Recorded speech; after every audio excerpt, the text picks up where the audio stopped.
Hello, today we are going to talk about binomial distribution. The goals of this tutorial will be to analyze your binomial distributed data and then plot the density function. And we will calculate the different intervals probabilities. As a prerequisite for this tutorial, you will have to download the Excel file, and I give you the link in description. See you after the jingle. So we are now in the tab Introduction, which gives you general information about how to use the tool. And let's go right now to the tab Data, where you are going to input your data. So for this example, I took an example of a call center, and in this call center there is 5 steps. Each step are count 1 to 5. So the first step is the customer pick up the phone, he listens to the presentation, he's interested, he accepts the appointment, then he gives his address. At each step, the customer have 50% of accept or hang up the call. So for each call, we give it a score attributed to the step that he passed. So that's the data we are going to study right now. So to study that, I'm just going to copy the data I want to study. So that could be your data for sure. And I'm going to paste them in the tool. After, I'm going to go in the distribution I want to study. So I go to the binomial distribution, and then I select my data to be analyzed. And I'm going to put the lower specification limit and the upper specification limit. Right now I'm going to put 4 and 5. Like this I will know what is the percentage of the customer which give his address, which reach the last step. So now I'm going to calculate the workbook.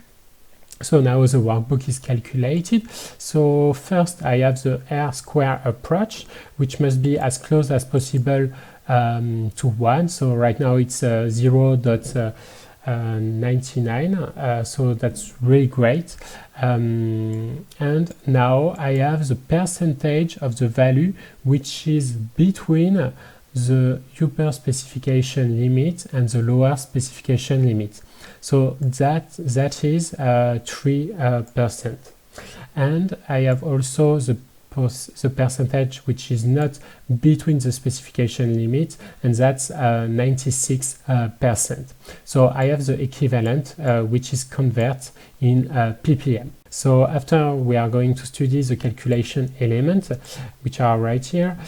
So that gives us a lot of interesting value. We have the mean, we have n, which is 5 because there is 5 steps all along the process, and we have p, which is 0.5 because there is 50% of probability of success in each step of the process. After, we have the graphic element, so we have the different rank of the process. After, we have the intervals, the occurrences, the summed occurrence, and we have the binomial distribution. So that's going to be helpful to plot the different graphs. We have the occurrences distribution according to the value, and we have the interval probability. We have the upper specification limit, which is right here, and the lower specification limit also here. So as we can see, there is really few percentage of luck that the customer will reach the step 5 and will accept an appointment and give his address. So that's not enough for sure. After, we have the probability density function, which helps us to understand how the calls are distributed in a value. And after, we have the percentage of transformation compared to the origin. After, we have the percentage of transformation compared to the previous rank. So with a graph like this, we can see how distributed are our call, our binomial distribution, and we can find a way to improve our probability and improve our transformation rate. So, and that's really easy because you just have to input your data in this tab, and then the distribution, the binomial distribution, is made by the tool with all the graph. So as a conclusion, I'm giving you different links in description. You have the link to download the Excel file to do the analysis. You have the link to my website and my LinkedIn.